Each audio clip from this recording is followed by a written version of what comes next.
Hello everyone, আমি শিবানী। আজ আমি আপনাদের সাথে শেয়ার করব ফুলকপির রোস্ট। ফুলকপির রোস্ট রেসিপিটা তৈরি করার জন্য আমি ফুলকপিগুলোকে এইভাবে একটু বড় বড় করে কেটে নিয়েছি, সঙ্গে দুটো আলুকে একটু বড় করে কেটে নিয়েছি। ফুলকপির রোস্ট বানানোর জন্য আমি কিছু ঘরোয়া উপকরণ নিয়েছি: জিরে আর ধনের গুঁড়ো, কাজু বাদাম, টমেটো, কাঁচা লঙ্কা, আদা আর টক দই।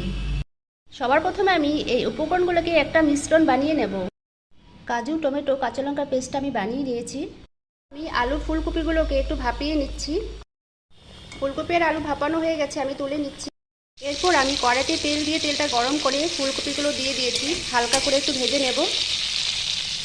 ফুলকপি ভাজা তেলের মধ্যে আমি আলুগুলো একটু ভেজে নিচ্ছি। আলুগুলো ভাজা হয়ে গেছে, আমি এখন তুলে নিচ্ছি। এরপর ফোড়নে দিয়ে দিলাম গোটা জিরে আর শুকনো লঙ্কা। ফোড়নটা ভাজা হয়ে গেছে, এর মধ্যে আমি দিয়ে দিলাম টমেটো আর কাজুর পেস্ট। ভালো করে কষিয়ে নেব।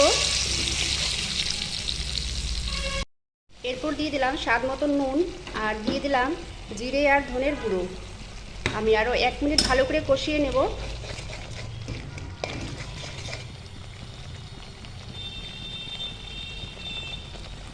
মশলাগুলো খুব সুন্দর করে কষানো হয়ে গেছে।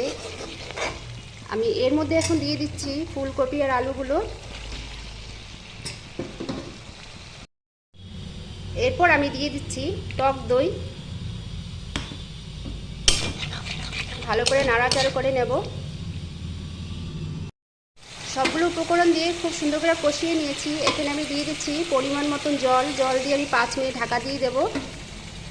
5 মিনিট পর ঢাকনাটা খুলে দিলাম। গ্রেভিটা প্রায় তৈরি হয়ে গেছে। এখানে আমি দিয়ে দিচ্ছি এখন স্বাদ মতন চিনি আর দিয়ে দিচ্ছি গরম মশলার গুঁড়ো।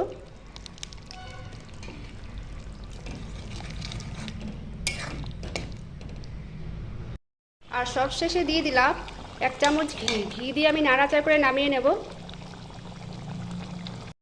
তৈরি হয়ে গেল আমার আজকের রেসিপি ফুলকপি রোস্ট। বন্ধুরা, রেসিপিটা যদি ভালো লেগে থাকে অবশ্যই লাইক আর কমেন্ট করবেন। নমস্কার।